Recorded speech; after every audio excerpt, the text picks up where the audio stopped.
Hey guys, welcome to my YouTube channel. I've been having this video on the back of my mind for a while now, and I'm excited that I can finally have the chance to share it with you guys. Basically, in 2024, I graduated from film school.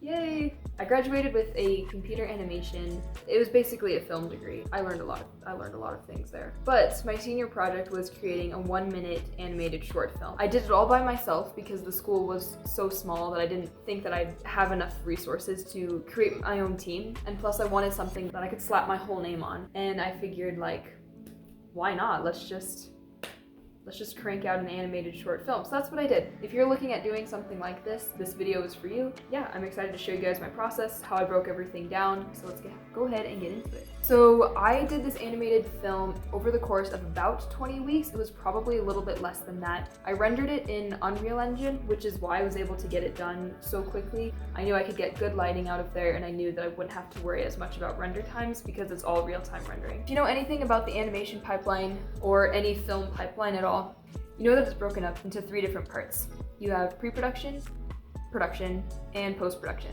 When I started making my animated film, I broke it up into these 3 parts as well. I wanted to mimic the traditional animation path and just get my hands on all of the different types of softwares and see what I could do in such a short period of time. The first few weeks 1 through 5, I was in pre-production stage. I started with collecting reference, but because it was just myself, I didn't have time to ask like one of my illustrator friends to create concept art for me. I needed art right away because I needed to start production as soon as possible to get this done in time for the screening. What I did is, before I even wrote a script, I just started creating concept art. For me, I was more interested in doing the animation side of things and the actual creation of the product, and I was less interested in the storytelling. I know storytelling is important, and I will get into that. Storytelling is very important, but for the sake of what I wanted to do, I was like, let me just get some concept going, get the juices flowing so I can figure out what kind of film it was gonna look like and what I wanted. So I basically created 3 different concept images, and I used AI for this. I used Midjourney AI. I was gonna create a short film, and I was gonna focus on cinematic shots,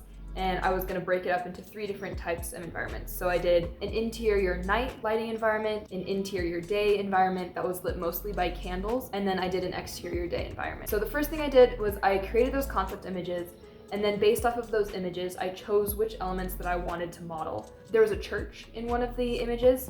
Right there? Yeah. And I knew I wanted to model the church because I had some modeling skill. So I decided to do that, and then I was breaking up the images. I was deciding what assets do I need to find through Megascans, and then what assets do I want to create by myself. Once I had that laid out, I broke it down into what we called an asset planner. I'll show you an image of that here. But on my asset planner, I have it broken down into my 3 environments, what assets I was going to be needing for those, which ones I was making, which ones I was finding, if there was any texturing or any lighting work. I broke all of that down, and then I broke down the estimated number of hours that it was going to take for me to do each one of those projects. I don't know how accurately I hit all of these hours because at the end of the day, I looked back on it every once in a while to see if I was like estimating myself pretty well, but at the end of the day, it wasn't as important as the Gantt chart. So that was my second step, is that I made a Gantt chart. Senior screenings were at the end of the year. They were in the summer, and I knew that I needed my project to be done by then if I wanted to get them shown as part of graduation. So I set that as my deadline and then kind of worked myself backwards.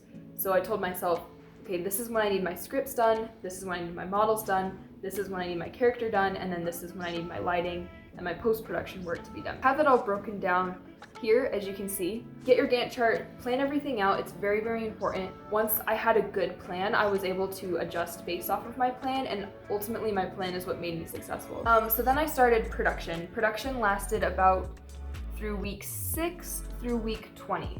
So the bulk of my time working on this project was doing production. I first started with blocking out all of my scenes. So I blocked out my scenes in Unreal Engine. I basically just took cubes and put them in the estimated positions that I thought that different assets were gonna be. I placed cubes and I color coordinated them for like trees. So I said a tree is gonna go here, a rock is gonna go here, this is where the church is gonna go. That process took me about a week. At the same time, I started working on the character. I knew the character had to look as good as possible. He was going to be the star. This process, I knew it was gonna take me a long time because I'm not a character modeler. I'm not much of an organic modeler either.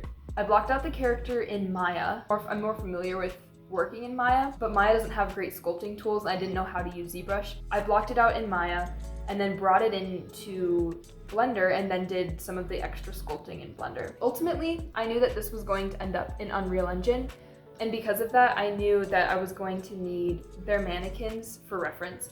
So Unreal Engine, their asset packs come with mannequins. They come with a female mannequin and a male mannequin. And I threw in one of those mannequins both in my Blender file and in my Unreal Engine file so that I could get the correct scale for the different objects that I was adding. I also wanted to make sure that my character was roughly the right size that I wanted him to be. I didn't want him to be humongous because then I'd have to rescale him when he gets into Unreal, and then if he was too small, then I'd have to scale him again, and it's kind of a mess, especially with a rig on top of that. So I was like, let's get the scale correctly. Noob advice, put in a reference object. It's gonna help you a ton. Then I started creating the characters. So I modeled the character. I used a bunch of references that I had found online. I used reference from Luca. I thought that that was kind of matching the style that I wanted. I wanted it to be an Italian-esque, light, very colorful, childish scene. And Luca was the movie that I felt like had the best reference for that. So I used a lot of reference from Luca. I was also using AI to create certain parts of the character that I liked. At the end of the day, I think I created maybe 4 different AI characters that I liked. And then ended up photoshopping those on top so that I could get exactly, because I was like, I really like his eyes, so I took the eyes from one. I really like the hair from another one, and I like the shirt and the shoes of another one. So I used the AI to kind of give me a starting point, and then composited and photoshopped on top of those so that I got my final character model. And then I put that character design into Blender and then started sculpting him. Ended up with a character. It's not great. It serves its purpose, and it was fairly cute, and you know, it worked. Once the character was fully modeled, I started to rig him. I am not much of a rigger, and I am not much of a character TD. I really enjoyed rigging when I took the class, but definitely wasn't my strong suit, and I knew I wasn't gonna have time to do the rig entirely. So I ended up using AccuRig, which is a free software that helps you rig characters almost instantaneously. So you just put the points on the character where you want the bones to be, and then the software figures out roughly where the weight painting should go. That was super duper helpful. I got rigging done in maybe 2 weeks. AccuRig also had a bunch of animations, like mocap animations that you could use. So I bought a couple of those for my project, and then I used a couple of their free ones as well. Because of that, you know, the animation's a little janky. His elbow does kind of move in some weird ways. His foot is cutting through the ground in a couple of areas, but I was like, it's just me. I'm doing the best I can. I'm still kind of learning all of these things. So yes, if any of you guys are looking at some really awesome free rigging software, something really simple just to get the job done, AccuRig is a great place to go. This is when I started going from the production to the post-production stages. I started modeling things. I was finding assets from other places. I've downloaded a couple of the free asset packs on Epic Games, and I used those for mostly the trees and the grass and some of the rocks and things. I started polishing up my models and sticking my models in Unreal Engine and just kind of getting a sense of how everything looked together. I was also getting some advice from my friend who is a screenwriter. I got some advice from my professor and from my other colleagues in my class. Yeah, they gave me some great suggestions. I rewrote a script and readjusted kind of how I was structuring the whole film. It was originally going to be a trailer, like a concept trailer, but we decided to move it more towards a very short film that helped the audience connect with the character a little bit more. So that decision happened a little bit later in the pipeline.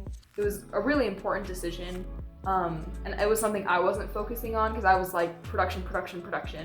But I was really glad that I had my professor and that I had my friends there to kind of help and walk me through that. So around weeks 10 through 20, I started doing the final set dressing, the final lighting, and I got some more critiques from my professors.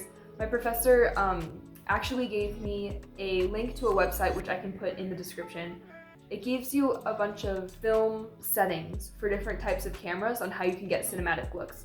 My film was looking pretty good towards the end of it, but there was something missing, like it needed some kind of little kick, and my professor came up to me and he was like, what if we made this more a cinematic aspect ratio? So my professor suggested, he's like, hey, let's get you a more cinematic aspect ratio, let's work on some depth of field. We went online, found a camera that's used in a lot of film photography, and I copied all of those settings and put them into Unreal Engine so that my camera and Unreal Engine matched.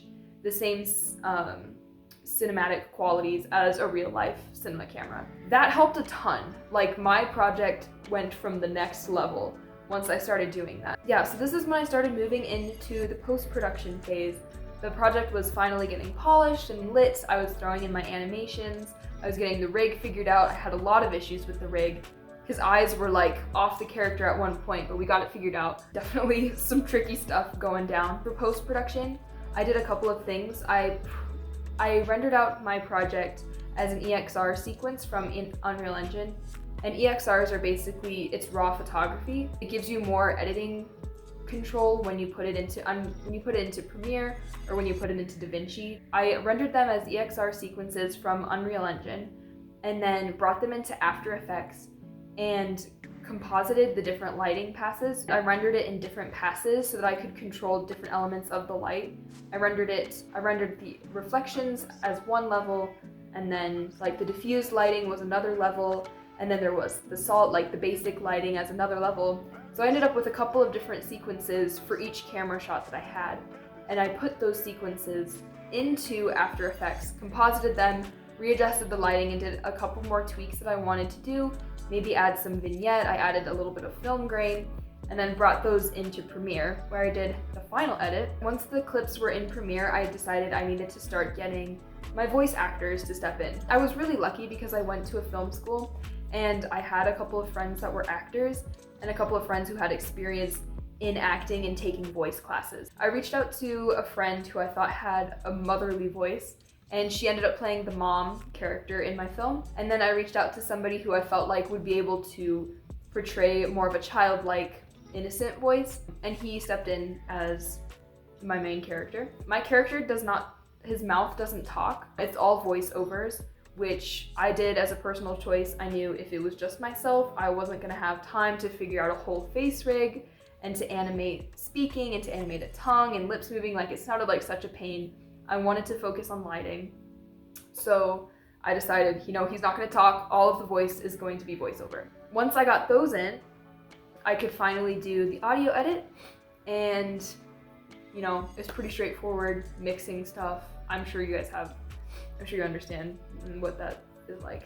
Sorry, my nose is kind of itchy. So by the time I got all of the audio mixing done, I did one more little color pass on the film in Premiere and then sent it on its way. That's how I made an animated short. It was quite a roller coaster. This video is very, very late. I wish it came out sooner. I wish I worked on it more, but I was very sick while I was working on this project.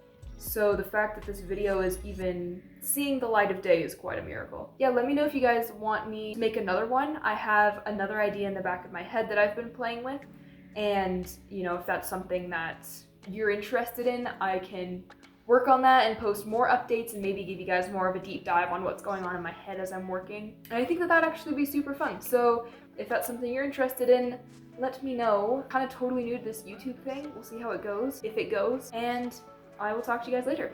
Bye.